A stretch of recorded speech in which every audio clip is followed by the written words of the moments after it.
ఆస్ట్రేలియాలో పర్యటిస్తున్న మంత్రి నారా లోకేష్ ప్రవాసాంధ్రులతో సిడ్నీలో జరిగిన సమావేశంలో కీలక వ్యాఖ్యలు చేశారు. మల్టీనేషనల్ కంపెనీలో ఉన్న ప్రవాసాంధ్రులే ఆంధ్రప్రదేశ్ బ్రాండ్ అంబాసిడర్ గా వ్యవహరించాలని ఆయన ఆకాంక్షించారు. అన్ని రంగంలో రాష్ట్రాన్ని నెంబర్ 1 గా తీర్చిదిద్దేందుకు కూటమి ప్రభుత్వం అంకిత భావంతో పనిచేస్తుందని చెప్పారు. రాష్ట్ర అభివృద్ధికి దోహదపడే అవకాశాలను వినియోగించుకోవాలని ప్రవాసాంధ్రులను కోరారు. ముఖ్యమంత్రి చంద్రబాబు నాయుడు వయసు 75 ఏళ్లు అయినా 25 ఏళ్ల యువకుడిలా పరక్రమంతో పనిచేస్తున్నారని తెలిపారు. వైసీపీ హయాంలో అరెస్ట్ అయిన సమయంలో ప్రవాసాంధ్రులు ఇచ్చిన మద్దతుకు ఆయన కృతజ్ఞతలు తెలిపారు.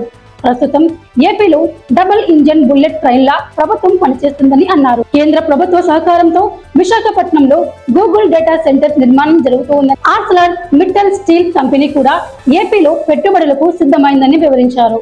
ప్రధాని మోదీ, డిప్యూటీ సీఎం పవన్ కళ్యాణ్ మద్దతుతో రాష్ట్ర అభివృద్ధి వేగంగా ముందుకు సాగుతుందన్నారు. పోలవరం ప్రాజెక్టును త్వరగా పూర్తి చేసి నినాదించే బాధ్యతను తీసుకుంటున్నామని హామీ ఇచ్చారు. వచ్చే 5 ఏళ్లలో 20 లక్షల ఉద్యోగాలను సృష్టించడం తమ ప్రాధాన్య లక్ష్యమని తెలిపారు. ప్రవాసాంధ్రులు తమ కంపెనీలో ఏపీలో పెట్టుబడులకు అవకాశం ఉంటే ప్రభుత్వానికి తెలియజేయాలంటూ ఆయన విజ్ఞప్తి చేశారు. పక్క రాష్ట్రాలతో పెట్టుబడుల కోసం పోటీ జరుగుతున్నా అది క్రీడా స్ఫూర్తితో ఉంటే దేశ అభివృద్ధికి ఎంతో దోహదపడుతుందన్న అభిప్రాయాన్ని లోకేష్ స్పష్టం చేశారు. సమావేశంలో పాల్గొన్న ప్రవాసాంధ్రులు తమ అభిప్రాయాలు, సూచనలు పంచుకున్నారు.